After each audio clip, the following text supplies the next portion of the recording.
Maraqlı mövzulardan da biri daim Azərbaycan mediasında bu yayımlanan, əsasən də son illərdə 5-ci kolon, 5-ci kolon. İndi bu yaxınlarda Türkiyədə də bu İmamoğlu məsələsində onun əlaqələri və s.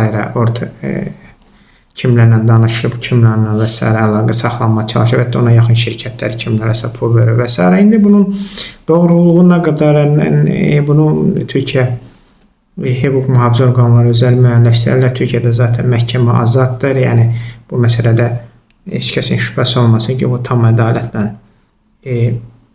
araşdırılacaq və ortaya qoyulacaq. Amma burada bir məsələ var. Türkiyə-Azərbaycan bizi yaxınlıqlarımız var çox və əsasən də bir də yaxınlardan biri 5-ci kolonlarımız. Yəni Türkiyənin illərdir Türkiyə NATO üzvü olandan sonra ümumiyyətlə Osmanlı daxilə süquta uğrayandan sonra onun ərazisinin bir hissəsində, kiçik bir hissəsində Türkiyə Cumhuriyyəti adlı bir dövlət qurulandan sonra Türkiyə və hələ xüsusi 2-ci Dünya Savaşı'ndan sonra NATO üzvü olandan sonra Türkiyədə Amerika çox güclü bir tərəf oldu. Yəni Türkiyə, hətta Türkiyənin Böyük Milli Məclisində bir otaq vardı. Orada Amerikalı hərbiçi otururdu və o müdaxilə edildi. Məsələn, oradakı verilən qərarlara qədər. Yəni bu qədər Amerika Türkiyədə güclü idi, 5-ci kolonu var və s. Amma bu FETÖ məsələsindən sonra yavaş-yavaş Rəcəb Tayyip Ərdoğan bunu təmizləməyə başladı. Amma Amerika o qədər dərindədir ki, Türkiyədə buna təmizlik qutara bilmir. 100 gündə bir şey çıxır. Amma mən siz fikir verin, Türkiyə Amerikanı təmizləməyə başlayandan sonra əsasən 2016-cı bu hərbi çevriliş uğursuz cəhdindən sonra Amerikanın 5-ci kolonunun Türk hakimiyyətinə qarşı, milli hakimiyyətinə qarşı və onun lideri Ərdoğana qarşı Türkiyə inkişaf etməyə başladı. Mənim yadıma biz Türkiyə Cumhuriyyətini nə ilə tanıyırıq 1990'ların əvvəllərində? Teksunla, margarin yağı Teksunla. Amma indi Türkiyəni nə ilə tanıyırıq? Bayraktarla, Akıncı ilə, TOG'la, digər bələdiyyə sistemi ilə və s. Yəni ki, bu inkişafla tanıyırıq biz Türkiyəni. Çünki nə vaxt bu baş verdi? Bu Türkiyə bu təkan oldu. Türkiyə dünyada, regionda və sonra da dünyada, regionun bir başqa hissələrində başladı söz sahibinə çevirməyə, ciddi oyuncuya çevirməyə, 5-ci kolon Amerikanın başlayanda təmizlənməyə. Yəni ki, hər bir dövlət üçün önəmlidir ki, böyük hədəfləri və böyük tarixi olan ölkə üçün, böyük hədəfləri olan ölkə üçün onun daxilində hər hansı bir ölkənin 5-ci kolonu geri təmizlənməli ki, o milliləşsin və inkişaf etsin. Yoxsa milliləşmə inkişaf edir şüarlarla deyil.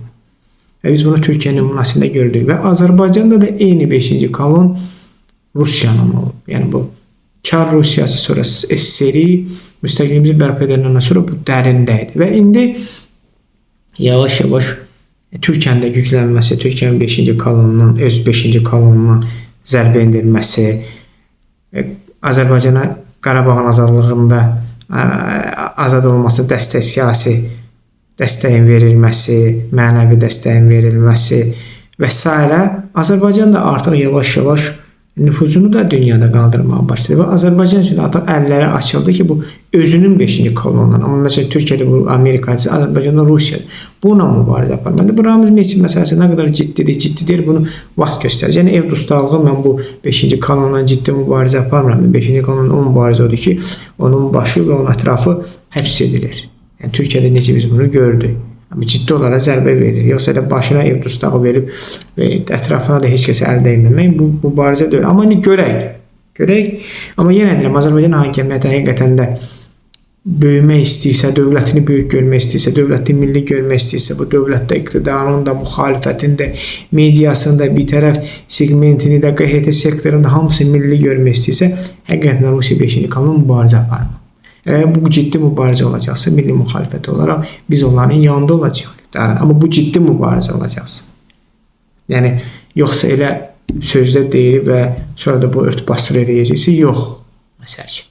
Biz bunu görmək istəyirik. Yəni, Türkiyədə olan 5-ci kolonla mübarizəni Azərbaycan hakimiyyətinin də görmək istəyir. Yəni, həqiqətən də Türkiyə Turan qurmaq istəyirsə, Azərbaycan da Turan qurmaq istəyirsə, Türkiyə 5-ci kolonunu tam sıradan çıxartmalı. Türkiyə bu vaxtda göndərilirlər də artıq ciddi adımlar atır. Amerika da 5-ci kolonunu Rusiya simasında sıradan çıxartmalıdır.